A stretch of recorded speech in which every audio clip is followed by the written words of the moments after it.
All right, guys, welcome to the Man Medicine Show. Today is a very special episode. I have my two friends and colleagues, Dr. Adam Hotchkiss and Dr. Max Draper. We're going to be doing a little bit of a roundtable discussion. One of the things that happens when you put yourself out there as a TRT quote, I'll just say experts, and is that we get fielded a lot of questions. And all of us have been, we're fairly busy. It's very difficult sometimes to answer questions individually, although I know all of us try to do that for our patients. But I thought what we do is we're going to have a little roundtable discussion, and we're each going to discuss some of the questions that we've gotten from patients, from people out in the YouTube space, and get some opinions, because it's always good to put more than one brain together for some of these problems, because some of them are very nuanced. I think all of us have patients that are complicated, and there are some interesting cases out there that I always like to bounce things off of colleagues. So this is also a way for me to pick your guys' brain on some of these more difficult cases. So welcome, guys. Absolutely. Thanks, man. Excited. All right. Thank you for having us. All right. So I guess, well, tell you what, why don't I fire off one of my initial questions here that I got from a patient. I got to put my granny glasses on because I'm getting old. All right. So this is a question about Telmisartan. I think all of us are big fans of Telmisartan for obvious reasons. It's got a lot of advantages. This patient says, he says, do you have to monitor potassium levels on Telmisartan? Is it okay for me to still eat spinach and sweet potatoes on Telmisartan? Yeah. What do you guys think? Because I had some personal experience with this one. I was taking Telmisartan for a bit, and I don't have hypertension whatsoever. I mean, my blood pressure without Telmisartan is always under 120/80, but I was still taking 20 milligrams just for its proposed longevity benefits. And the last time I got labs, I had a little bit of hyperkalemia. Though one caveat to that is we often see elevated potassium due to lab handling errors with the red blood cells. Like, we can see. So it's hard to say, was the Telmisartan actually causing that, or was it just a lab error? I don't know. See a lot of patients on Telmisartan. I don't often see hyperkalemia, though I would say that it is a potential side effect. So if you're prone to that or have renal issues, it would be something to definitely don't self-diagnose, don't self-manage. Take that up with your nephrologist or cardiologist or even primary care, But yeah, what do you think, Max? Yeah, I think it's certainly written in the guidelines to check potassium within, I think it's 1 to 2 weeks of starting over in the UK. I think it's just, I suspect if it's normal to begin with, when you've started it already, then I suspect you're less likely to run into issues with it. But considering, presumably this guy's, often these guys are on TRT or they're on some sort of medication already that requires some degree of monitoring. So to me, it would kind of make sense to get a potassium alongside, your regular monitoring, which often will involve a kidney function anyway, won't it? Most clinics who are running men's health clinic do get a kidney function. But I think the handling one's a good point as well, because what you often see is elevated or abnormal potassiums from prolonged transferences, the red blood cell breakdown and things like that. So I lean towards yes, monitoring it, just because I think high potassium is dangerous rather than having said that I've seen it a lot. But yeah, that's my sort of thoughts on it, really. I would never say don't eat those foods, though, personally. Yeah. I mean, Absolutely. Yeah, not for that reason. Yeah, no, unless there's, you've been told by a nephrologist that you really have to be on a low potassium diet or something. If you're just your average guy, the chance of hyperkalemia on like a 20 to 40 milligrams of Telmisartan, I would say, is very minor. Yeah, I agree with you guys completely. We have to consider sometimes these recommendations to monitor potassium with ACEs and ARBs. They come from studies in patients who have other serious comorbidities. So heart failure patients, patients with chronic kidney disease, type 2 diabetics, etc. And that's the population that is potentially at risk for mild to even more severe hyperkalemia. And I personally have never seen, even in those populations, if it's just monotherapy with either an ACE or an ARB, I've never had a serious case of hyperkalemia. It's always it's always with drug interactions. So, you have grandma on 25 of HCTZ, she gets a little dehydrated, and then now you put her on an ACE or an ARB, And now all of a sudden she's, her creatinine has gone from, 0.6 to 1.4, which for grandma is actually pretty serious. And that's a major problem. And then now the potassium, has started to climb, and, maybe you have some EKG changes and stuff like that. So, but yeah, if you have normal renal function and you're otherwise healthy person, and especially like Adam, I do the same thing as you do. I've been on Telmisartan for forever, and I don't take it for hypertension. I take it for the longevity benefits. So for guys like us, I have zero concerns about, developing hyperkalemia. And just so the listeners know, I mean, a high blood potassium level it can be a medical emergency. I see it not infrequently because I have a big dialysis population that comes to the ER, and they love to miss their dialysis sessions, and then they come in and they've got potassiums of like 6.5 or 7, and some of them have like lethal cardiac arrhythmias, and it's pretty scary stuff. Very unlikely to happen, I think, with just a standard dose of like 10 to 20 of Telmisartan. And again, if you have normal renal function, I don't think it's anything you have to worry about. So I think my answer is always influenced by having been in GP for the last 10 years, and you always have guys or ladies on multiple medications. And so, like you said, the chances become much higher that or at least you need to monitor some degree of electrolyte imbalance on multiple medications. Like you said, if you're fit and healthy and you're just taking a little longevity dose of Telmisartan, it'd be unusual for it to, have an effect on you where you became significantly hyperkalemic, really. Yeah. The risk benefit ratio, I mean, it totally favors Telmisartan, I think. Yeah. But I'm a little biased. That's one of my favorite drugs. So 2 little things I was going to add in there would be, one thing, if you're ordering your own Telmisartan from, say, an Indian pharmacy or a somewhat sketchy source, oftentimes Telmisartan is compounded with hydrochlorothiazide, HTZ, and you may be thinking like, oh, it's Telmisartan plus, and you may think that's like HLC or whatever. You may think it's just an end of a drug. Right. It could actually be hydrochlorothiazide. You may be taking a diuretic, because I've seen guys do that.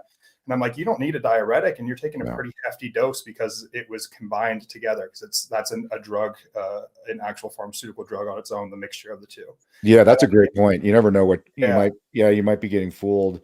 And thiazide diuretics are great drugs for hypertension in certain populations, but they have no longevity benefits. In fact, they have some metabolic issue, side effects that are unfavorable. So so you don't want to be taking thiazide diuretics. Right. Yeah. If you're 195-pound guy who's just normal, looking for longevity benefits, and you're doing saunas and stuff every day, and you're taking hydrochlorothiazide, you don't know it, that could become problematic.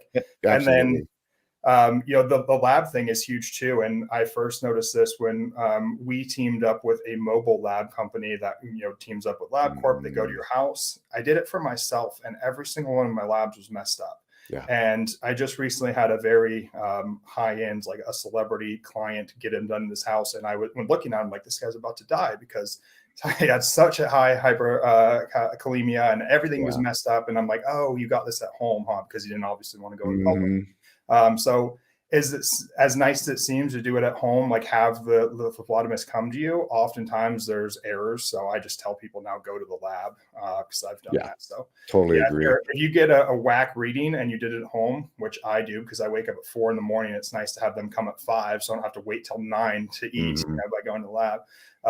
Just evaluate your labs with a little bit more scrutiny, because there may be some error. That was driving around in a little LabCorp mobile for 8 or 10 hours all day. Yeah. And then, you freak out because the potassium's like 6.2 and you're on the phone. But the nurses will tell you, if you leave the tourniquet on for too long, you'll potentially lyse some of the blood cells. Like you said, if it just sits around, if you're the first person they draw and then they drive their little LabCorp car around and they don't process that till 3 p.m, then that's a problem. Yep. Your platelets will all be clumped and your potassium will probably be high. And you look awful. You look terrible. Missing too. It'll be like, oh, missing. That really sucks. So just a little hint there. Yeah. Certainly something I'm going to look at adding in when I get into my 40s is Telmisartan. I think it's positive benefits to it. Yeah. I think so. Yeah, I think so. Okay. All right. My doctor wants me on 40 milligrams of atorvastatin because I'm a type 2 diabetic, but I'm afraid of the myalgias. What should I do? And so I'm assuming this person doesn't have diagnosed coronary artery disease, but they are a type 2 diabetic. But he's afraid of the myalgias. So there's I don't know. There's a lot to unpack in here. There's a lot more I'd like to know about this guy. She didn't share his lipid numbers. He didn't share anything else about his past medical history. But yeah, so probably there's a 5-minute TCM visit. Bro, you're type 2 diabetic. Here's 40 of Atorva. I'll see you in 3 months. That's probably what it was. Right. And Adam loves bashing statins online. No, he's pretty balanced. I've heard him. No, he's pretty balanced about it. Yeah, I'm actually all for statins. I take rosuvastatin myself. And I do too. Again, I don't have high cholesterol. My cholesterol without any lipid lowering agents at most gets to maybe, like my LDL-C maybe gets to 80. And I'll take a combo of ezetimibe and rosuvastatin, and I can get that down to like 30, and I feel no different. Myalgias occur in around 5% of the population, so it's certainly possible that you may experience those, but I guess you can't know until you try. I would say is some temporary muscle soreness for a few days trying like better than an MI or a stroke in the future? Yeah, let's give it a try and see. And then if you do have myalgias, there's a ton of other drugs. Like you're taking right now this atorvastatin, which is lipophilic. So we could try to switch over to something like rosuvastatin if you did have myalgias. If you still have myalgias with that, then we still have bempedoic acid. If anything occurs with that, then we have PCSK9 inhibitors. So there's a lot of options out there. I would say try it. And if you have a bad reaction, move on to the next drug. Yeah, I was being ironic because I know Adam does actually defend statins quite adamantly online, and he always quotes that 1 in 5% risk of side effects, because I think statins are probably the most aggressively attacked medication online. I think even though, like you said, if someone's type 2 diabetic, their cardiovascular risk is already significantly elevated. And so I would certainly lean on the idea that, 1 in 20 get side effects. So, or significant side effects, let's say. And it depends on what you read. It might vary some degree. But why don't you just try it and see? Because most people will take them and not notice any difference to how they feel, other than the fact that it's lowering their, lipids in a positive direction and thus reducing their cardiovascular risk. That's how I kind of look at statins now, particularly if you're high risk, which presumably this person, if they're asking about going on 40 milligrams, is fairly high risk with type 2 diabetes. So to me, it would make sense to give it a whirl. It's they're so weird how demonized it is. I think it may be just it's so strange. It's kind of because it was probably a contrarian thing, because I think when they first came out, it was like, wow, we finally have a solution to the leading killer, and it was really cool. And I think they were really kind of raved about. People were really excited. So then you made a lot of buzz if you were to talk badly against them, which people do, just like anything. If we can talk contrarian about what people would deem to be appropriate or adequate or good, and we say no, that's all wrong, cholesterol's good for you, blah blah blah blah, that sells a lot. And it's just, I don't know, there's a lot of hype around it. But everyone, I talk to all kinds of people, all walks of life, and everyone has a bias against statins. Like you say statin and people are just like, oh, I don't want to do that. My grandparents took that and they have dementia, or I just saw them and they withered away after they got on a statin. I'm like, that's just crazy. But meanwhile, they'll get on a gray market like peptide site and be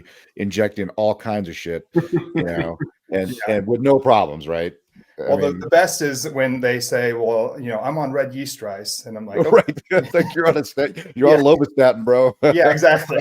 And then, so you just kind of say, oh, okay. And sometimes I'll let them know that you are on a statin if you're taking that. Right. Yeah. The other thing to say about the cholesterol thing is that everyone always quotes this, you need cholesterol. And it's like, well, you still have circulating cholesterol, but your cells actually make their cholesterol to be used as needed. And I think that's an important point, because you hear this all the time online. If you take a statin, you'll lower your cholesterol and cholesterol's needed. It's like, yes, that's why your cells can make it themselves, circulating cholesterol is an oddity, really. It's not 100% needed as people state it online, at least. Yeah, there's a difference between serum cholesterol in the blood that can become very problematic versus intracellular cholesterol, like neuron-produced cholesterol. They're very different things. So if you were to have zero cholesterol in your blood test, that would be just a drop in the bucket of your overall total body's cholesterol. So it really wouldn't matter. And you really could get away with zero cholesterol. I try to tell people, I think that evolutionarily, there was probably a good role for cholesterol in things like injury. You had a traumatic injury and the cholesterol could help with the clotting process, et cetera. But at this time, like if we want to live longer than maybe 30, like our ancestors probably maxed out at, it just becomes problematic after a few decades. So I don't think we were really programmed to live into 80, 90, 100. I don't think heart disease was something that our ancestors relatively dealt with because they just didn't live long enough, in my opinion. Yeah, I agree completely. I mean, yeah, evolution is all about reproduction. And when you're done, if you hit 30 and you've reproduced, what happens after that is irrelevant as far as evolution is concerned. Yeah, and we probably, died off pretty darn young. We could start reproducing. We were dying 14, Yeah.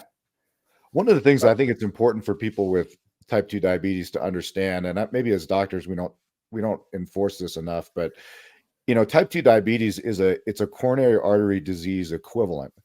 Meaning that, what that means basically is as a full-blown type 2, your risk of having an MI, myocardial infarction, is just as high as if you didn't have type 2 diabetes, but you'd already had a heart attack.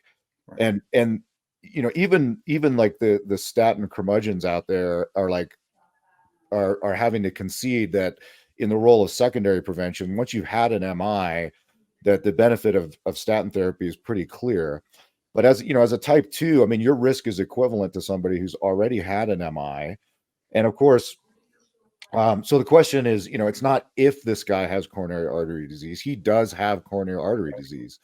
In fact, we all do to a certain extent. It's just, what is the extent of this guy's coronary artery disease? And again, we don't know what his glycemic control is like. We don't know what his family history is like. This guy, obviously, if he had very high LP(a) levels, in addition to having this, metabolic syndrome and the issues with glucose and probably high LDL, then that's yet another reason to get super aggressive in lipid lowering, blood pressure control, glycemic control, looking at inflammation. This guy needs he probably needs a lot more than just a statin. Yeah. In my opinion, this guy needs comprehensive cardiovascular care. And unfortunately, and Max and I both know as former GPs, I mean, you just don't have time to do that in a regular office visit. Even the cardiologists don't have time to do it because they're overwhelmed as well. So yeah, I would encourage this guy to stay on his statin. 40 of atorva is a pretty, that is a good dose. Like you mentioned, Adam, adding in ezetimibe or Zetia, and I do exactly what you do. I actually have coronary artery disease. I had a calcium scan because I have high LP(a) levels. My LDLs have always been perfect. They've always been well under 100, but I have from my dad, I inherited a high LP(a) level. So I have plaque in my right coronary from a scan. So when I found that out a while ago, I crushed my LDL, and I'm on rosuvastatin or Crestor plus Zetia. So that's a pretty generous dose. And if there were side effects, it's important to remember, with atorva and with the high potency statins, I'll just use rosuvastatin as an example. Once you go past 10 milligrams, there's a point of diminishing returns in terms of LDL lowering, or ApoB is what we're looking at. So yeah, if you have myalgias at this higher dose, I mean, this guy, the problem may not be the drug, it's just the dose. He could certainly come down to 10 or 20 of atorva, still get the bulk of the ApoB lowering effect, and then add in ezetimibe, which is not associated with myalgias and is, I'm not going to say side effect free, but it's really well tolerated, and probably have equivalent or not better, risk reduction with that, and then tolerate it better. There's so many different ways to get around statin intolerance. Even dosing every other day. I mean, I've learned that in residency. Oh yeah, you can still get some effect there.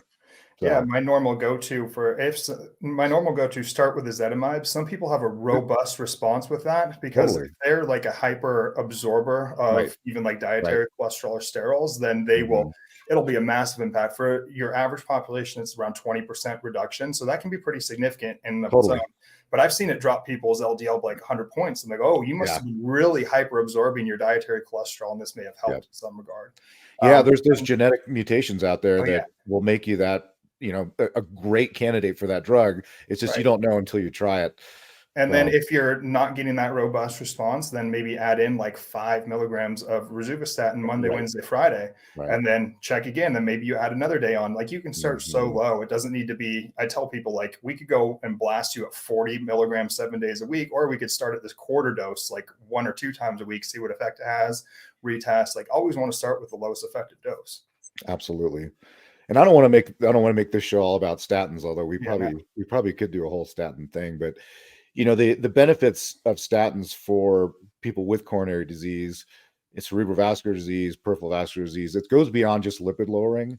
There's these, what they call them, pleiotropic effects, where it will, there's plaque stabilizing effects, there's anti-inflammatory effects. So, even if you don't believe the lipid theory of atherosclerosis, there's still benefit to these drugs through other mechanisms. Right. I mean, they're part of our protocols at the if somebody comes in with an MI, I mean, I'm starting statins. I give someone a statin in the emergency room, like routinely.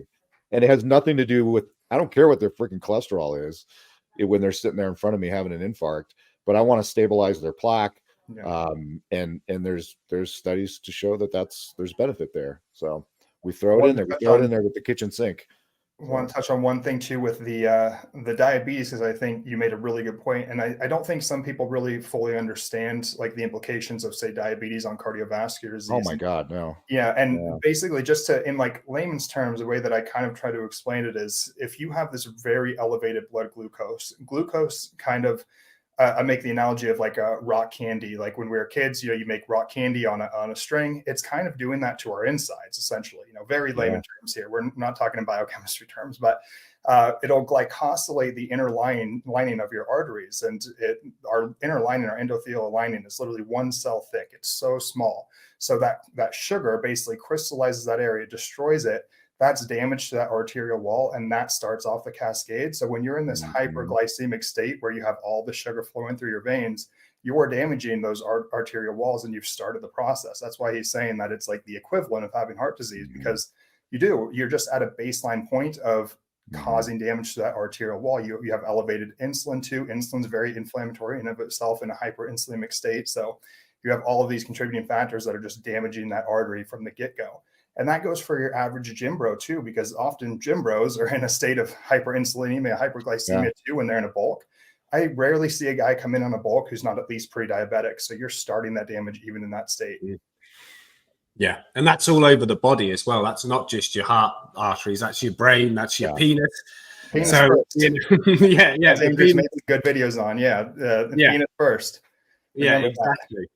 And the other thing I would say to them, and this is always what I used to, even as a GP in the 10-minute appointments, hammer home, is that type 2 diabetes, and obviously it depends on how far down the line this chap is, but, really look at the lifestyle side of it. Start lifting some weights, start doing some training, look at your diet, all of that stuff. And because I think it is because we're so we were so time limited in general practice, is the lifestyle thing is almost like people are just given this diagnosis and it's like, oh, you're type 2 diabetic. Here you go. Here's a metformin, a statin, all of this. And you just crack on. And it's like, well, actually, are you going to work on this? Because you can, improve significantly your insulin resistance, put on some muscle mass, lose some body fat, look after your diet, get your sleep, all of these things that we always bang on about. You've got to use it as an indication to really ram that home and really get on with improving your lifestyle, etc. And so how much training do doctors get in that, right? Like they don't do that because they don't know, right? I was going to say too, so long as as long as your pancreas, your beta cells are still producing insulin, you can fully reverse diabetes. Absolutely.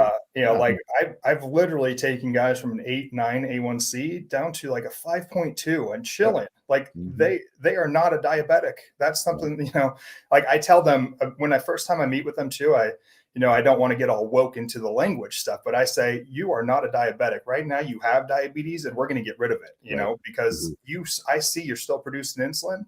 Like we're good. If you get to a point where your beta cells are burned out, then you may be stuck in that. Unfortunately, it may be kind of irreversible, but it is possible to take a very high A1C and reverse that simply by building muscle is usually the main thing we've got to do. Just build you some damn muscle and you're going to have this massive reservoir for all that high blood glucose. And we've just reversed your diabetes. Yeah, that's a really great point. And I don't think physicians talk to patients in that way. It's sort of like, like it's like this bolt out of the blue. Hey, you're just bad luck, man. I'm sorry you have type 2 diabetes. It's like, no, you kind of gave this to yourself. The good news is you can ungive it. You can get rid of this. But the amount of work and effort and lifestyle change is tough. And it's tough. I mean, so many people are type 2s and pre-diabetics these days that I just don't think I don't think doctors hammer home like how serious this is. If you've gotten to the point that you are a full-blown type 2 diabetic, you've been in bad shape for a long time before you cross that threshold. And not to make light of it, but you're a dumpster fire by the time metabolically, by the time you meet the criteria to be a type 2 diabetic. So, it takes a lot of work, a lot of effort to reverse that. But it's 100% possible. I have the same track record as you do, Adam, and seeing guys that really double down. It's not so much, it's not what I do.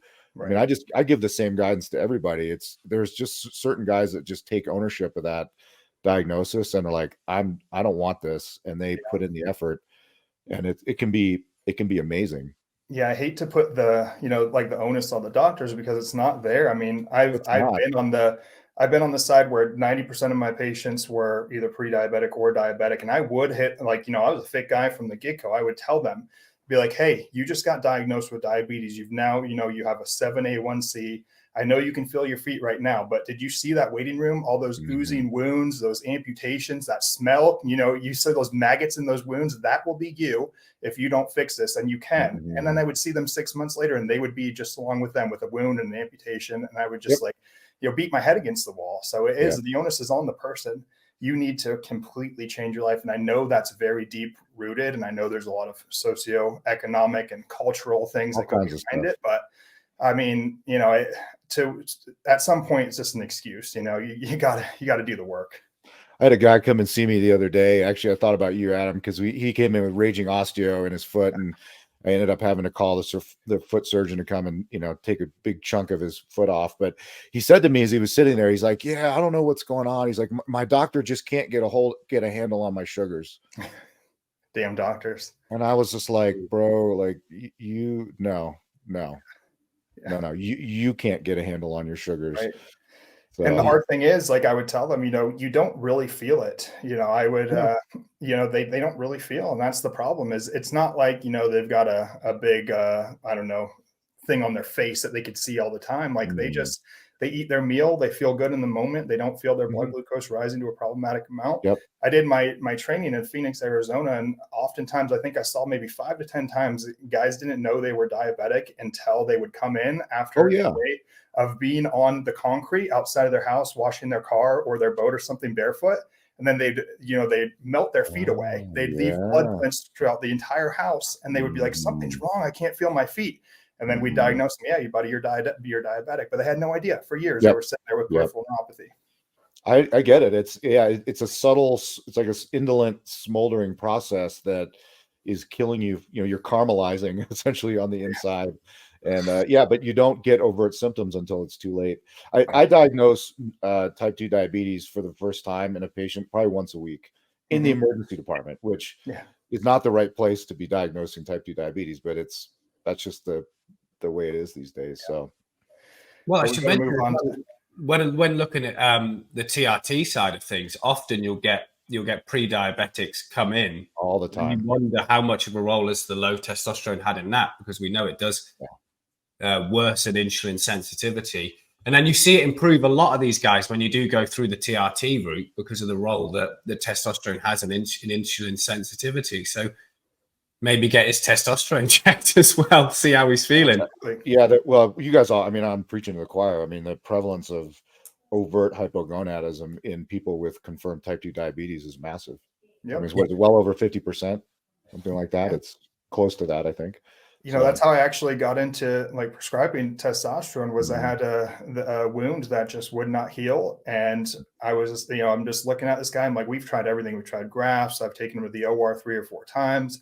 He wasn't healing. I'm like, let's just do a hormone panel. See if, you know, I want to just see your entire hormone panel, see if there's anything underlying overtly hypogonadal. And I read a paper published in Russia where they were using TRT for the use of healing diabetic foot ulcers. This guy healed within like 6 months when I got him on testosterone, and I just started like routinely doing it. I'm sure like the medical board's like, why is he prescribing all of this testosterone to foot patients, you know? But hey, I had papers to back it up, and the track record with before and after pictures of this was a wound before TRT, this was a wound after. They immediately healed pretty much. It's crazy. It makes sense though, doesn't it? I mean, there's a plausible mechanism there. Yeah. And it shouldn't ruffle any feathers, you know, that's you know the case. So, but it still does, I guess. It does. So, all right, I think we beat that one to death. We should have saved the stat for the end, because everybody already logged off. They were like, yeah, that's right. They're like, screw these guys. Yeah. They're big pharma. Big pharma shills. I'm still waiting for my statin check. By the way, big pharma, if you're listening, I'm still waiting. Yeah, pay off my student loans.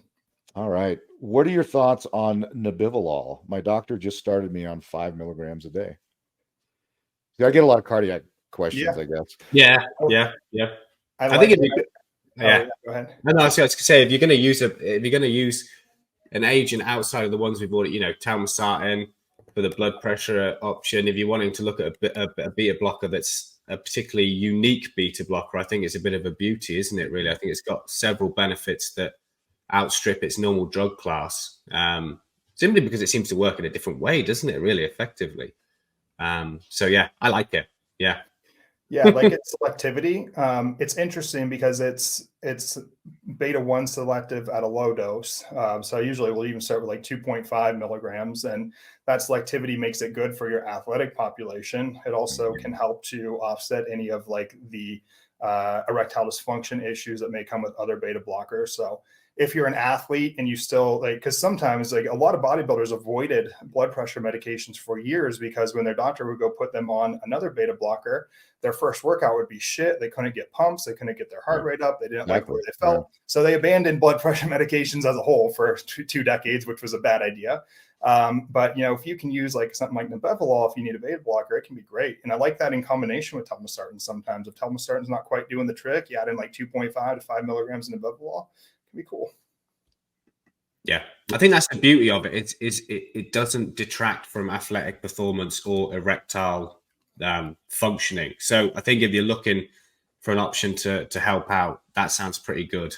Yeah. Well, somebody, you know, I agree with you guys completely. I think it's a as far as beta blockers go, it's fantastic. Mm-hmm.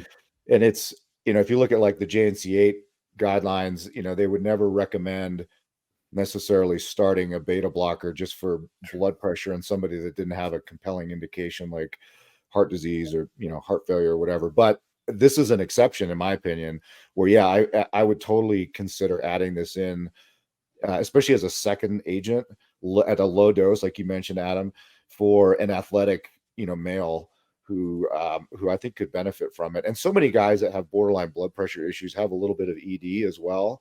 So the nitric oxide effects of the Nebivolol, with the synergy with also like a little bit of low dose daily tadalafil too.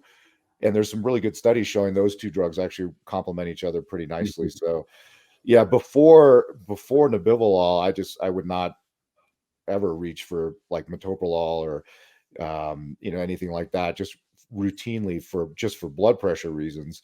I use a ton of it at the hospital for, you know, for heart failure and coronary disease and angina and stuff and AFib. And that stuff. But that's not. But for our population, the sort of like youngish, healthy-ish men with some risk factors, I think it's a great choice, and it's super well tolerated. I think it's pretty inexpensive too. Yeah, for sure. It's been around for a while. And I think the cardio selectivity, I believe, was up to 10 milligrams. I could be wrong there. But then I think it has you're right. beta 3 agonism after that. So I don't know. Would that help with fat burning and brown fat? I haven't looked into that at high doses in Nebivolol for fat burning properties. I don't know. I looked into that too, and obviously there's not a ton of data, but yeah, you would think hitting the beta 3 receptor would help. The downside though is I don't know how much this applies to Nebivolol, but things like metoprolol they slow metabolic rate a little bit as well. So I was wondering, well, maybe that could offset the beta 3 effect if we get a little bit of decline in metabolic rate, just because of the fact that it's, even though I know it's cardioselective, even metoprolol they say can slow metabolic rate by 5 to 10% at high doses. So I don't know. I heard Vigorous Steve like briefly mentioned that in one of his shows. Yeah, and I was like, that's interesting. Yeah, but I couldn't find anything on it. We're talking about all these medications so kindly. I mean, we need to start talking about carnivore diet, grounding, and getting out in the sunlight. That's the only thing that matters. I think we need to be more controversial. Do those things too. I'd say absolutely. Yeah. I don't know why there can't ever be a mending of the things. Like I had a really cool biology teacher in, I think, my freshman year of high school, and somebody's like, do you believe in God or evolution? He's like, why not both? And that's kind of how I feel about things like, do you believe in carnivore or medication? Like, why not both? Like, why can't each have some utility? Let's just mend them. You don't have to be so dogmatic about everything. Exactly. It's like you can be 50% plant-based and 50% carnivore. Yeah, isn't that a Seth Feroce thing? He says he's 50% vegan, I think. Is that what he says? Yeah. Yeah, because he's like half vegetables, half meat. That's right. That's all you need. It's perfect. Cool. Yeah, but I mean, there's no reason why you can't be meditating and grounding and trying to eat a meat-focused diet. And then, shoot, if you're taking a statin on a carnivore diet, you've probably got the best outcome ever. You've got your steak and you can eat it too, because you have low inflammation, low insulin. You got your statin taking care of the lipids, and but no one will do that because each party, the statin party and the carnivore party, are way too dogmatic. Absolutely. Yeah. I agree. And there's so much individual variation, Yeah. I mean, I think we've all seen, people on the carnivore diet that have had LDLs that shoot up into the 300s, but I've had guys drop 100 pounds and their LDLs plummet on a carnivore diet. So, that's why you test. That's why you do labs. So, those are the main questions I had, guys. Max, do you have some you want to throw in there? Yeah, I thought juicy stuff, timestamp actual TRT questions. Okay. Yeah.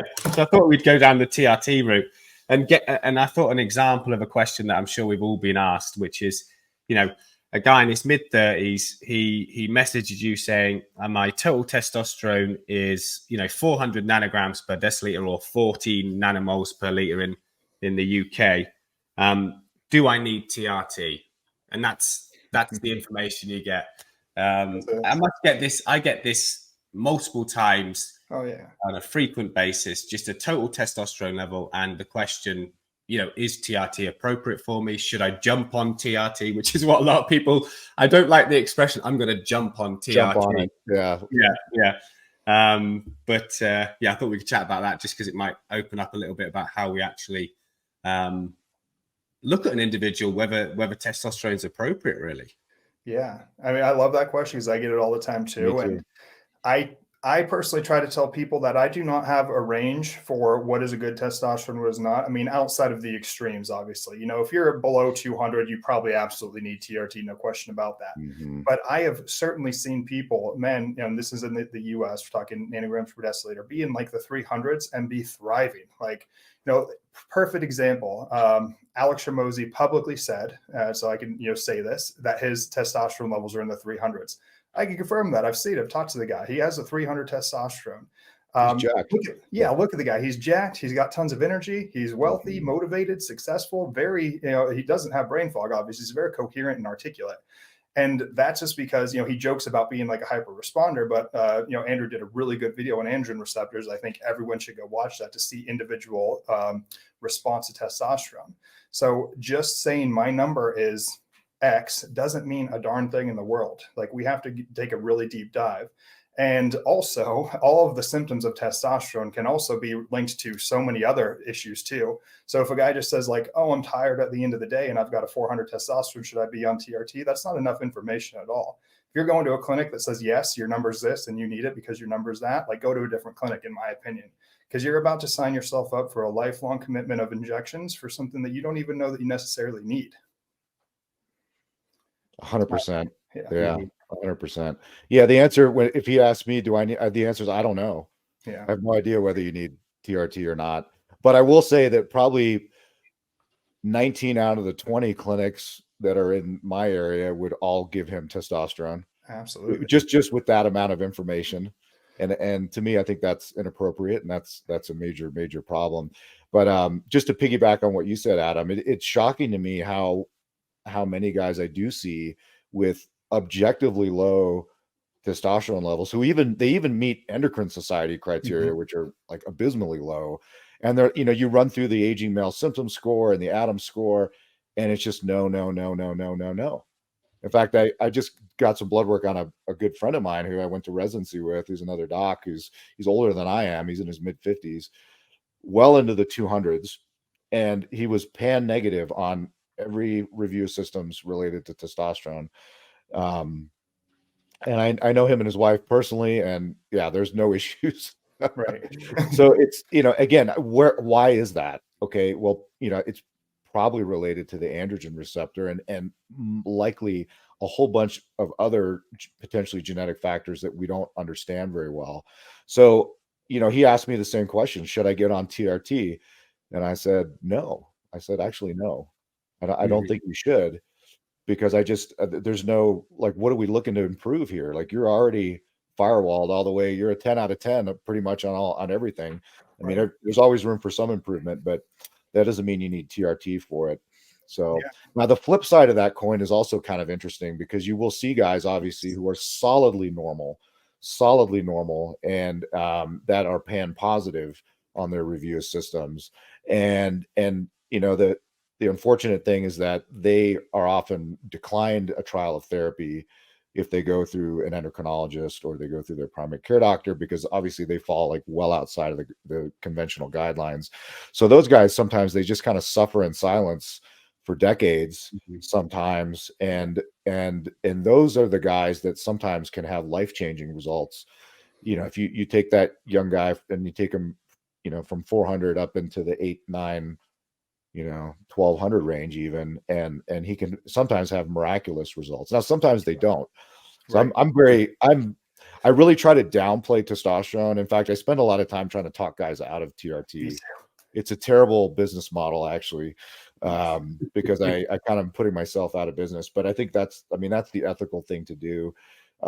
Many guys have unrealistic expectations about what testosterone can do for them. So I probably spend 90% of my time doing that, because I don't like to make promises that I can't keep, because if they don't get that spectacular result, then it, not only reflects poorly on me, but now I've got this guy on a complicated therapy that we have to decide what we're going to do. Do we discontinue? Do we continue? I've complicated his life without making it any better. So. And again, why are those guys not, why are they feeling poorly at a reasonable level? Well, that's a good question. Yeah, it's genetics, environmental factors. I'm a big believer that endocrine disrupting compounds in the background.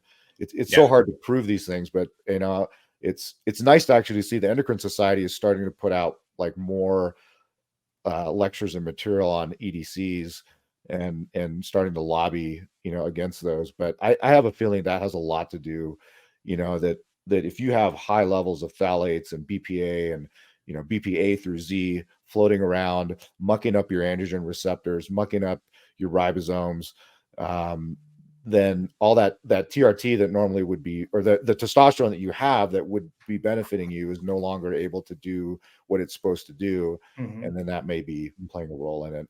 It's such a complicated field. I mean, this is not this men's health and TRT is really difficult, Yeah. honestly, if you do it properly. I mean, if you just want to be one of these windmill clinics, it's actually pretty easy, but you're not doing the right thing, I think, if you practice that way. Right. So I think it's hard for people to understand, because we're such a sort of lab-based, medical society, that actually a testosterone level doesn't really mean that much. It's more, what does that level mean to you, in a sense, because you can't make blanket statements about it. Like you said, someone at exactly the same testosterone level, Bob sat next to you, might feel like $1 million, whereas you might feel like you're on death's door. So, we can't judge it off a pure blood level. And the other thing to add would be that when you're assessing someone regarding, do they need TRT, is you also look at multiple other health aspects, lifestyle aspects, to actually assess them fully. Thyroid, prolactin, all of these other hormones that you look at.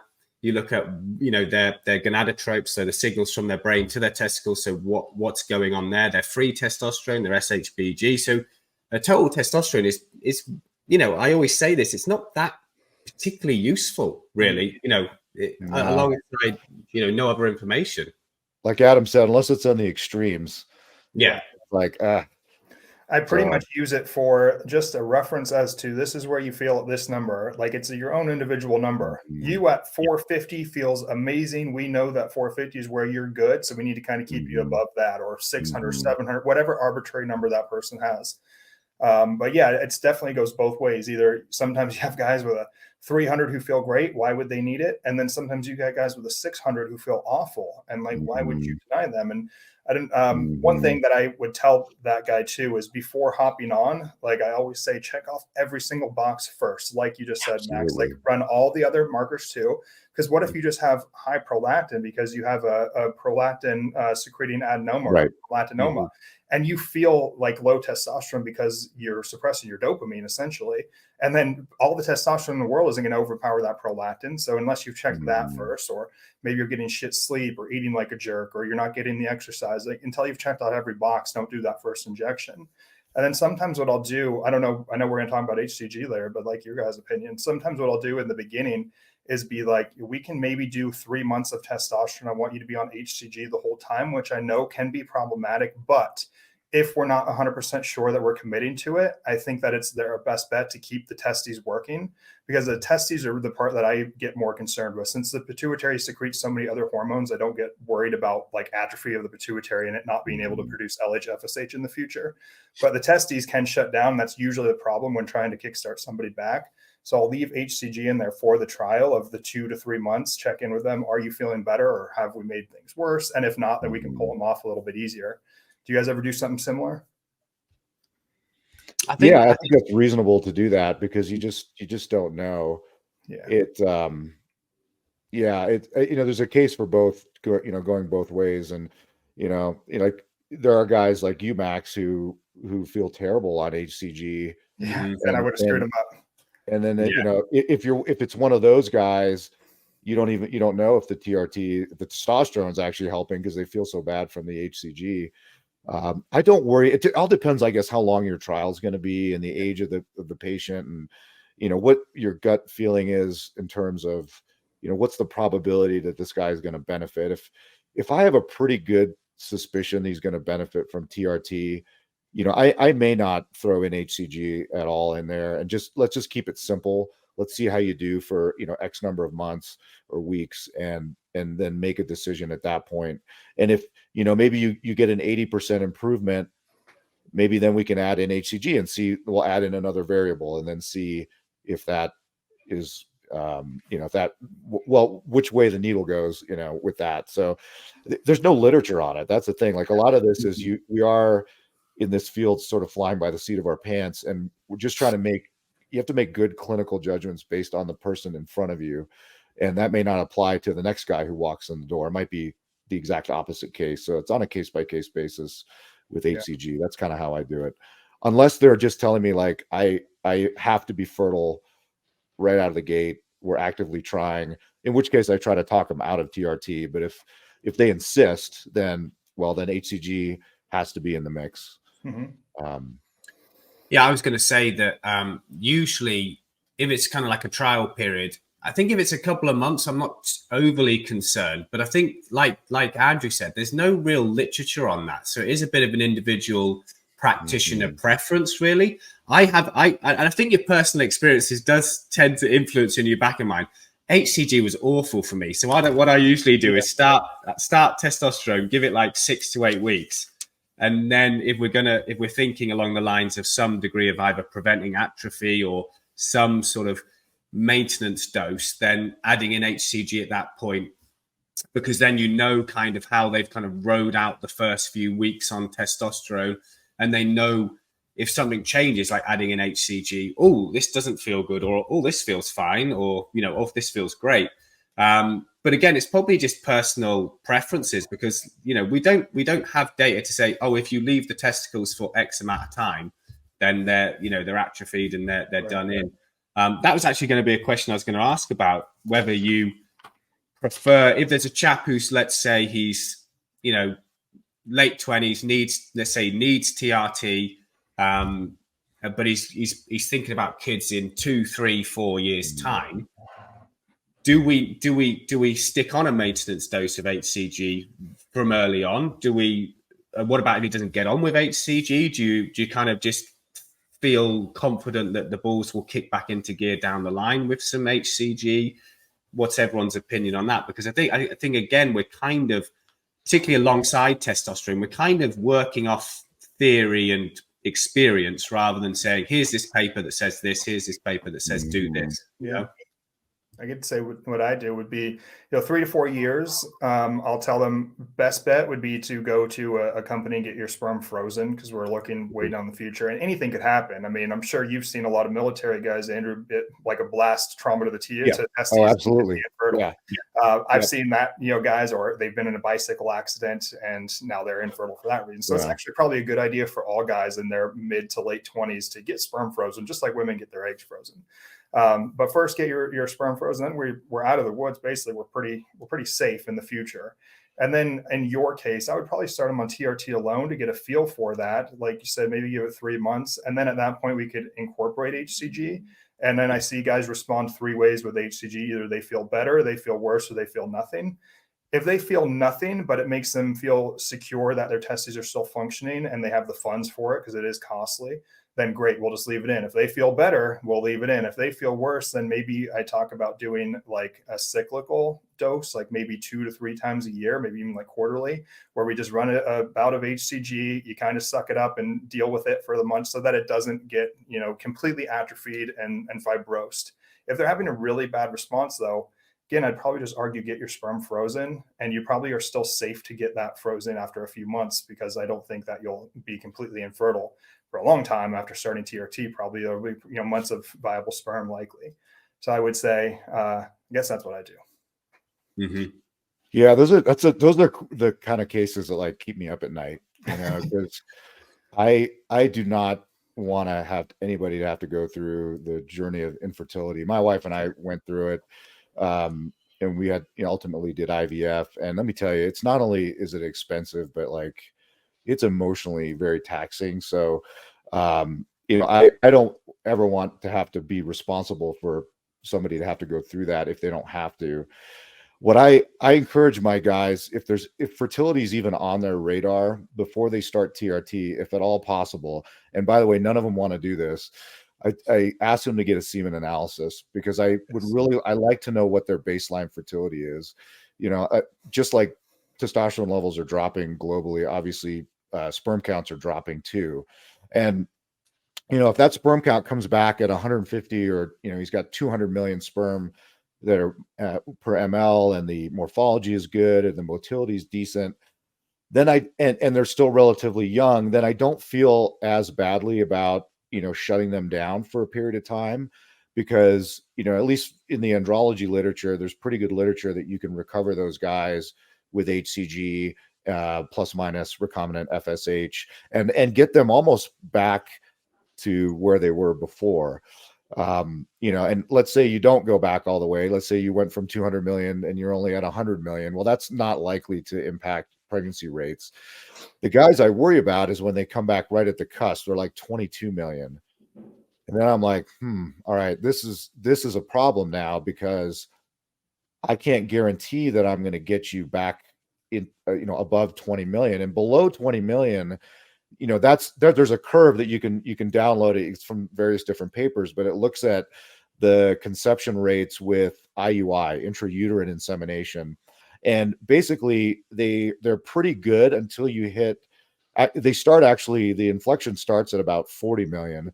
It goes down just a little bit, but once you hit it right around 20 million, it really falls off the cliff. Mm-hmm. So 20 million is that cutoff. I know the WHO uses 20 million. They probably should use 40 million, but regardless, I worry about if I can't get them back over 20 million.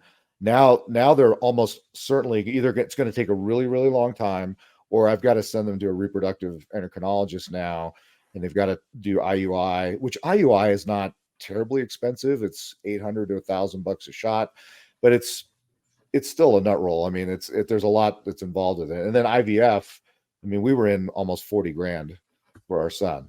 So and if if you're a young guy in your early 30s, you probably don't have 40 grand laying around. I was able to do it because I'm a 50-year-old physician who's a cheapskate.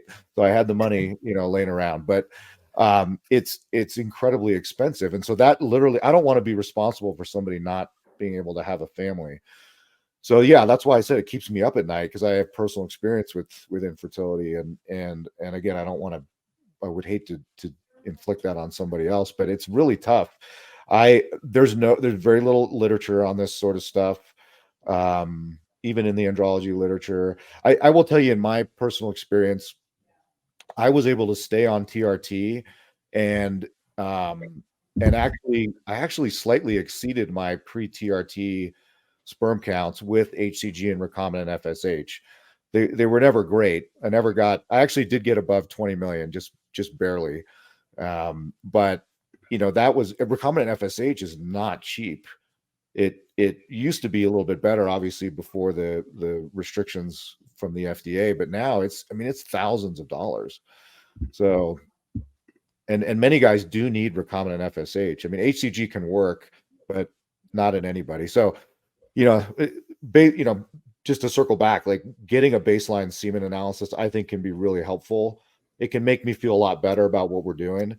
But again, if it comes back borderline or baseline low, then I really have to have a conversation with this guy. Like, how badly do you really want to go down this road? Because you are probably going to be in a reproductive endocrinologist office at some point with your spouse, and forking over a lot of money potentially. And they need to understand too, like when you freeze your sperm, the freezing procedure, it's pretty good. Like that sperm is going to be good for a very, very long time, but it really only is good for IVF. Mm-hmm. You're not going to be able to bank like a liter of this stuff, for IUI, where they use quite a lot of it. So the volume that they use for IUI versus ICSI, which is where they inject the sperm like directly into the egg, obviously you don't need very much. So just keep that in mind. If you're like, oh, I'm good, I've got 3 loads on ice, well, you're still going to have to fork out the 20 to 40 grand potentially to use that stuff down the road. So it's complicated.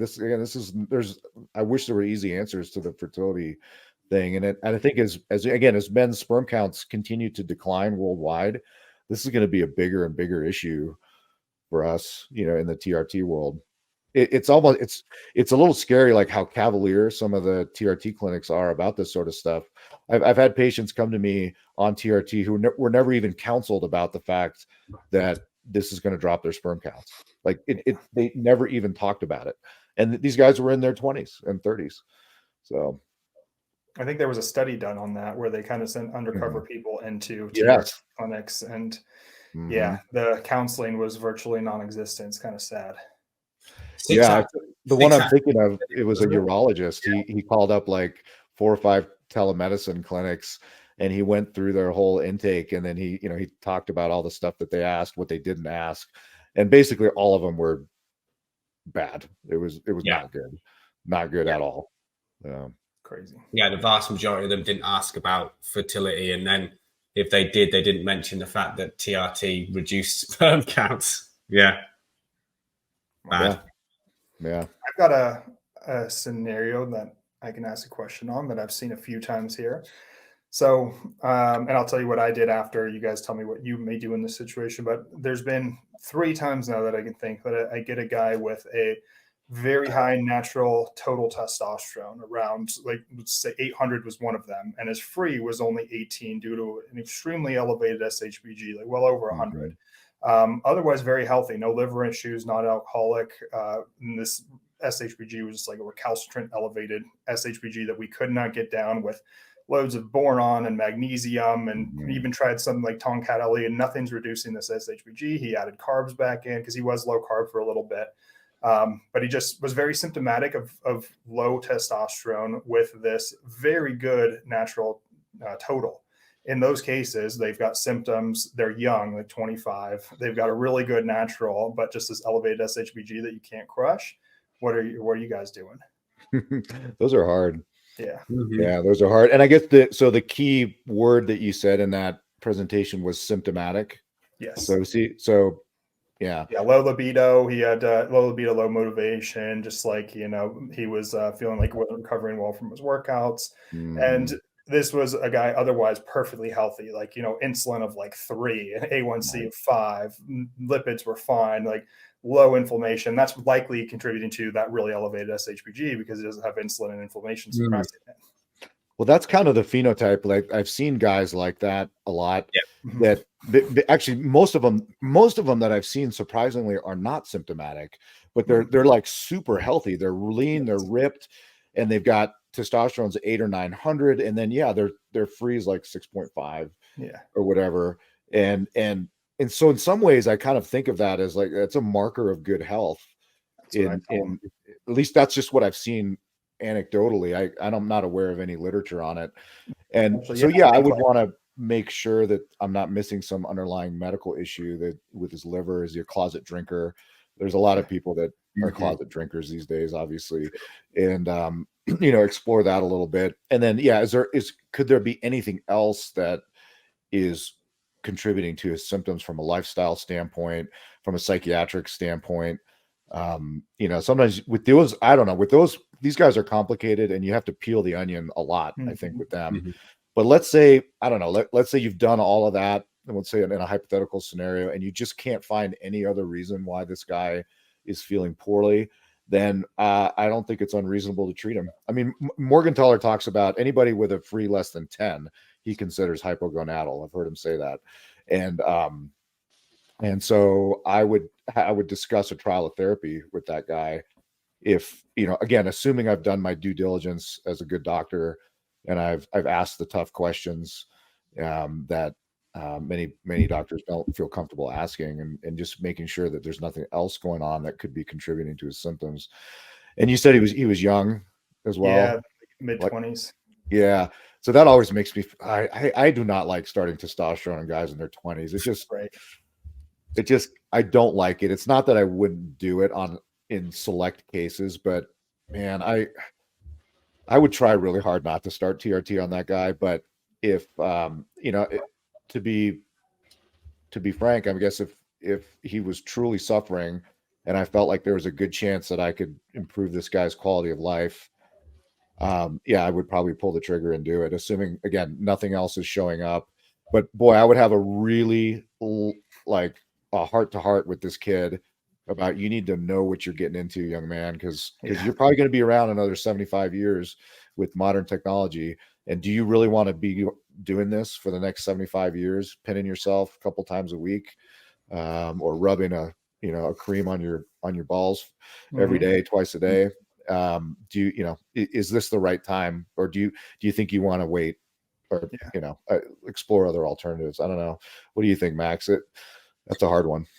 Yeah, I mean, you get cases like this. I've got a couple of patients on my books who had fairly normal total testosterones, or even fairly decent looking total testosterones, but they had a low level of free testosterone. And like Adam said there, you work them up and see if there's anything that you can kind of uncover in terms of other hormones that might be off.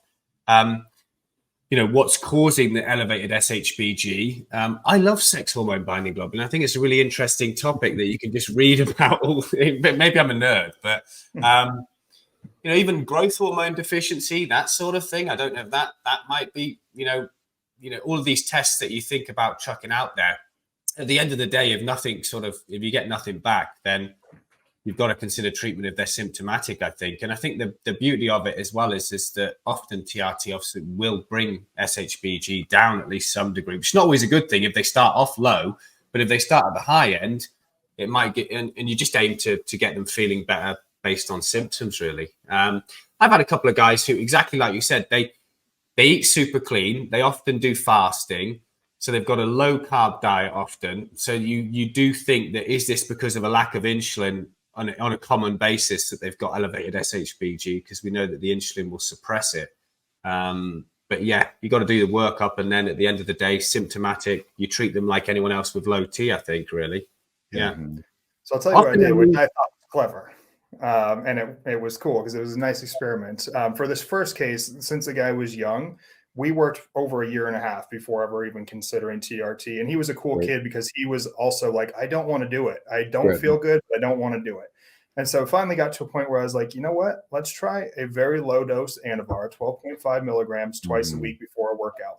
Because we know that Anavar can be taken at low doses and not cause suppression of LH and FSH. But Anavar will just decimate the SHBG. It will reduce SHBG. That's like its benefit.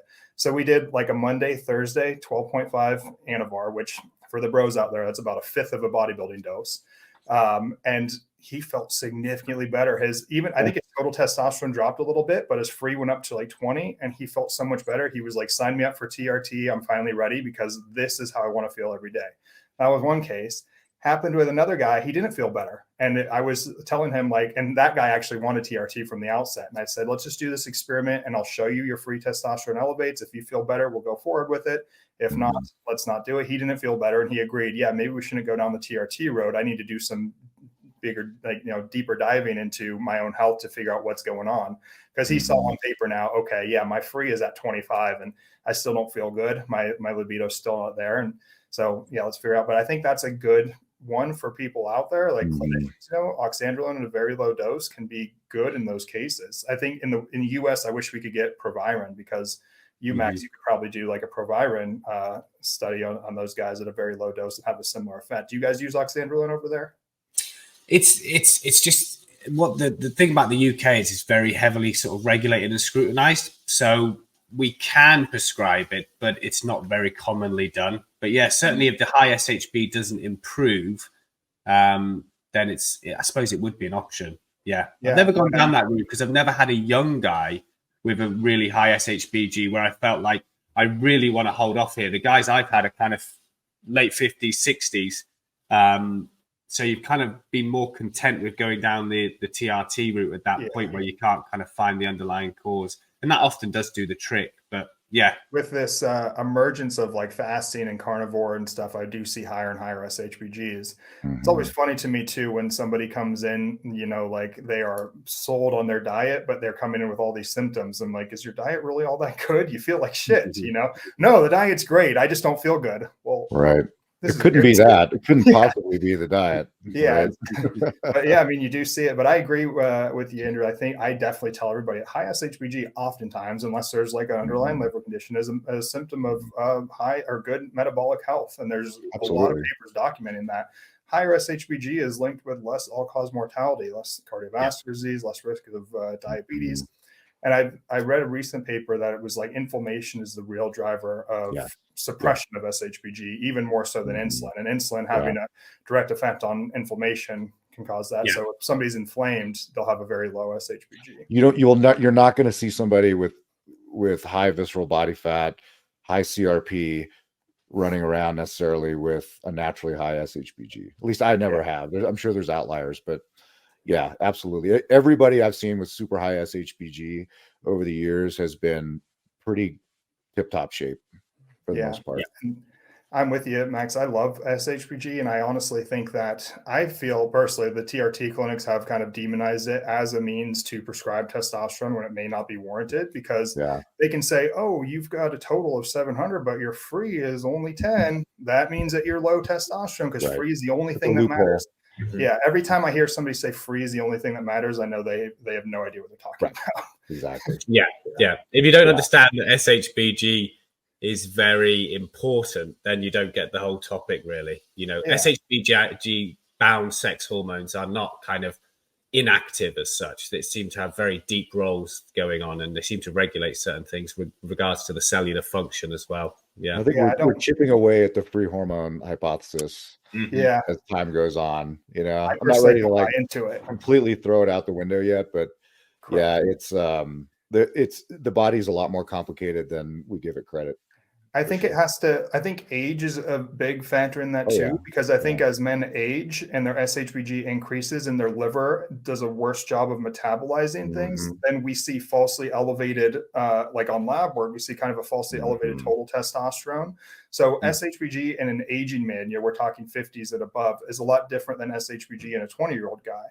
So the 20-year-old guy thinking that his SHBG being high is problematic, it might not be. And I tell them, like, just this is a bus. Like, it's taking the hormone, delivering it to the target tissue. It's not like once it binds, you poop it out or something. Like And I try to explain to him, like, do you think our body is that inefficient that we would produce, say, 900 nanograms per deciliter of testosterone, only use 10 of that? Like, that's crazy. Like, our body is not that inefficient. Right.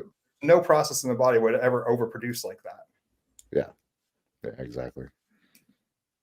Yeah, it's like the old question, which is more important? It's like, is it all about the free testosterone? Is it all about the total? And it's like, well, it's a bit of everything. It's a bit of what's total, what's free, what's SHBG, how do you feel?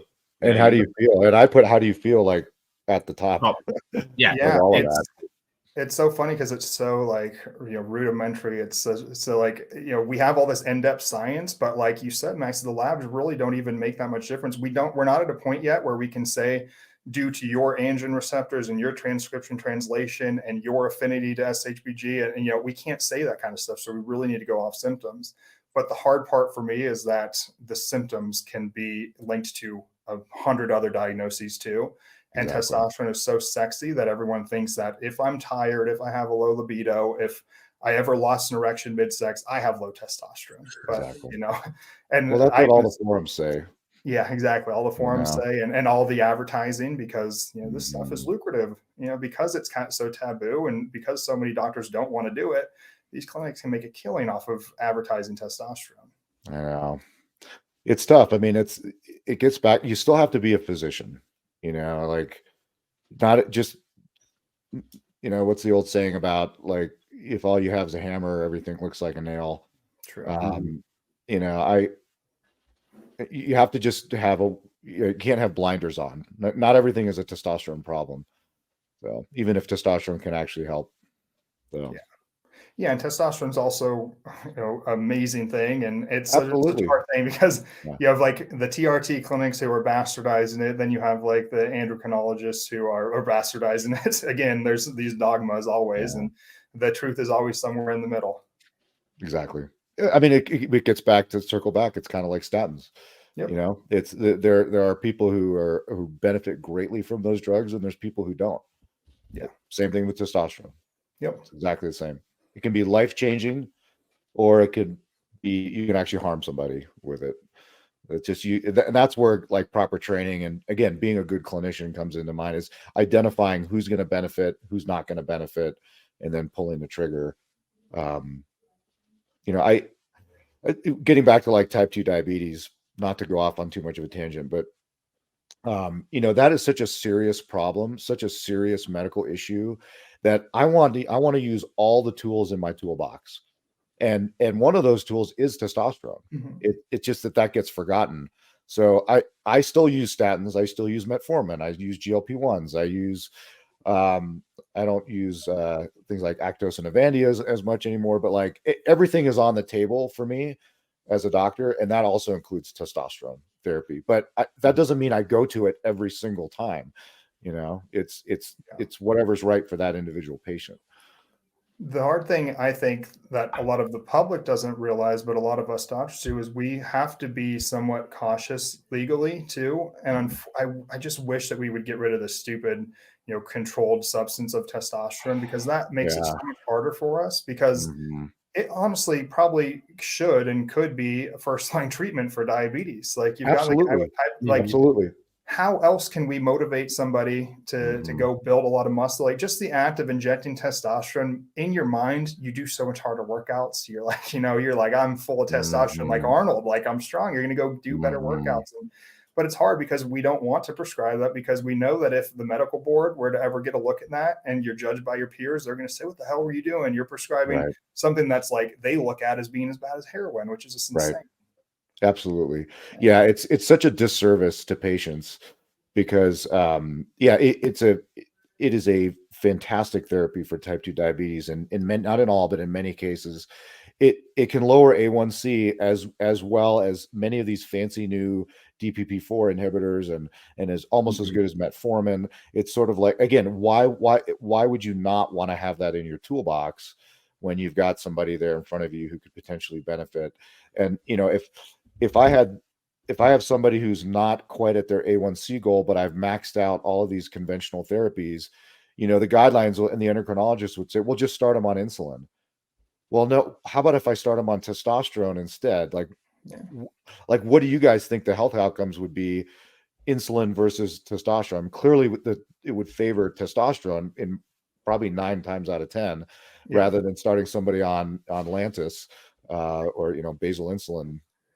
And I think like you said was that when they've looked at testosterone, treatment compared to the other diabetic medication, it's like nail at the top, barring metformin, isn't it? And it's right up there. It's right up there. Yeah. It's like, look at the other benefits of TRT: muscle mass, sexual function, weight loss, you can aid fat loss, motivation, how you feel mentally, all of these things that could come out of it as well. It should really be quite high up on the guidelines, especially since we know that so many type 2 diabetics will be hypogonadal. Absolutely. Yeah. And if they're already hypogonadal, if they're already hypogonadal, they're probably not producing sperm. They've got high inflammation, hyperinsulinemia, hyperglucose, high levels of glucose. Everything's probably messed up already. We're not sacrificing much here. There's very little downside to trying testosterone in these guys. I 100% agree.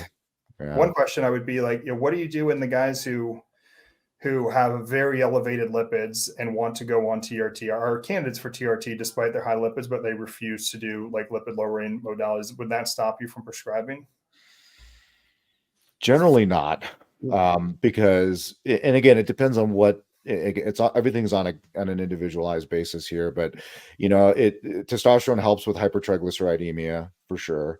It's relatively neutral with LDL, but again, if the TRT is the thing that also gives them the energy, drive, and motivation to start making the lifestyle changes, then that's what's going to correct their lipids, or at least improve their lipids. Not so much the testosterone itself. I don't worry too much about testosterone harming people from a cardiovascular standpoint, except in very rare cases, because the literature is very clear about, properly formulated TRT treatment in hypogonadal men is of cardiovascular benefit. True. We haven't quite put the final nail in that coffin, but it's pretty much there as far as I'm concerned. And so I have very little, I have no qualms about starting TRT on men with established triple vessel disease, high lipids, et cetera, because again, done judiciously, I think it's going to benefit them. So yeah, it's not a contraindication as far as I'm concerned.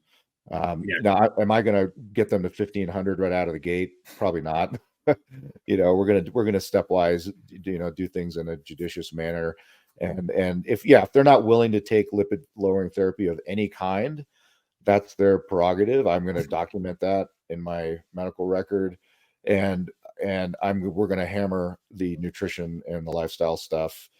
They're going to get so sick of me talking about it that maybe they'll go find another doctor. I don't know, but that's it's their choice. I don't force medicines on anybody. The days of me being the doctor telling you what to do, those days have been over for a long, long time. Like I'm here to give good advice based off of my clinical knowledge and experience. And you don't have to take that advice if you don't want to, but you know, if you're paying me, you're paying for my advice. And so, you know, that's how I approach it. Yeah, I would agree that it doesn't put me off starting treatment. What I do see in clinic is, like you mentioned, is it can really, and it obviously goes alongside hopefully the positive lifestyle changes it encourages with the increased energy and things like that. But the triglycerides really take a whacking on TRT downward in the right direction. That's what I see in practice on a regular basis.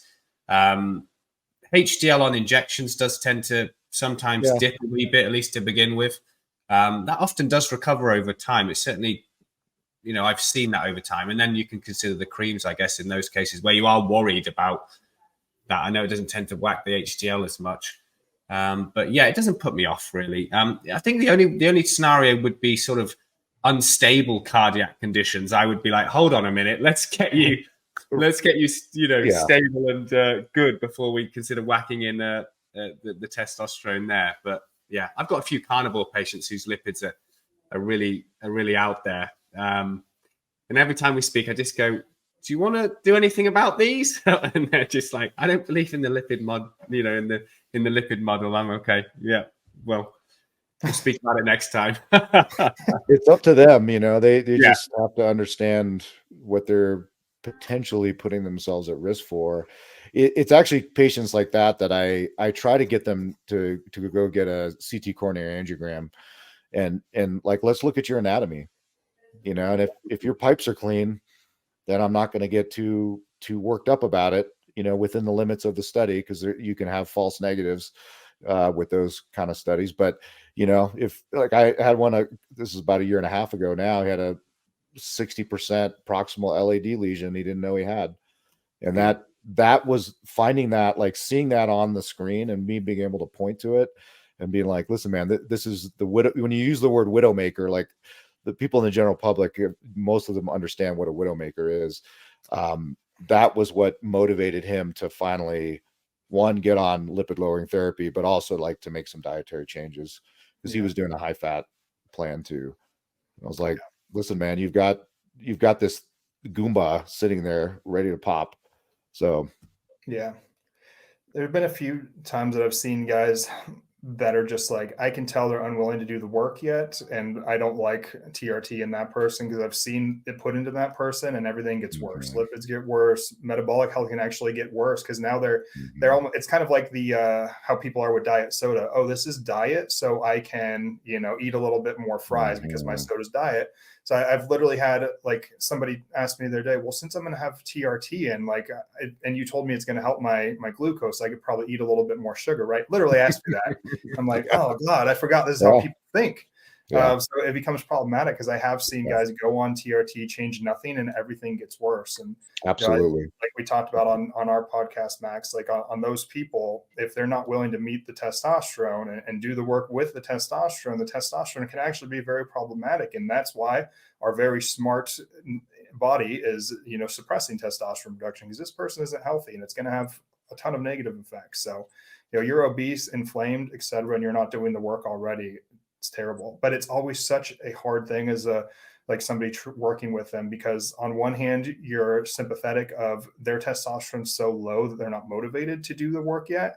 And I'm hoping that giving them the testosterone will enable them to do the work. But then you get burned by those people who come back 3 months later and haven't changed a damn thing. And you're like, God, we had this conversation and now you've got gyno. Your estradiol is so high because you got fatter, like your lipids got worse. You're about to have a heart attack. It's going to be my fault. And sometimes they're frustrated at you as the doctor, like this is like, you did this, you know, it's like, no, man.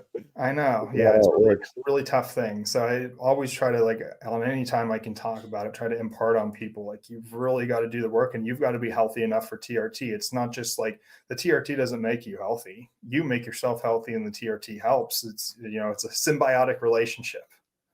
I've started referring a lot of patients to Dave Lee's stuff. Because, you know, I feel like he's almost like doing half of the consent work for me, because I don't have to repeat all that stuff. And he's much more eloquent than I am about it. But yeah, it's, what does he say, Adam, about, it's something like you get the results that you deserve from TRT or something like that. I'm paraphrasing it, but that's totally true. It's so disappointing to me when I see a guy who's just like a bump on a log and who doesn't make those kind of changes, because I just feel like, man, you're so missing out on how you have no idea how good you could feel if you did your end of the bargain, if you fulfilled your end of the bargain here. But I just can't force them. I was also remembering that it's just replacement therapy, and like he says, giving you the results you deserve. Like that's the really important, crucial part there. Not more. You're not turning into the IFBB pro because you're on TRT. You're turning into the man that you deserve to be. So the inputs, the stimuli that you give yourself from the nutrition and the resistance training and the cardiovascular, like you're going to get the results you deserve for that. No more. And a lot of people expect more. I always finish my consultations, the initial consultations now, with one of his lines is that TRT works with you, not for you. Just because I just think that it sums it up so nicely. It's like you put in the work and you're going to get the rewards that work deserves. And often that's not been the case when you've had low testosterone. You felt like crap no matter what you did.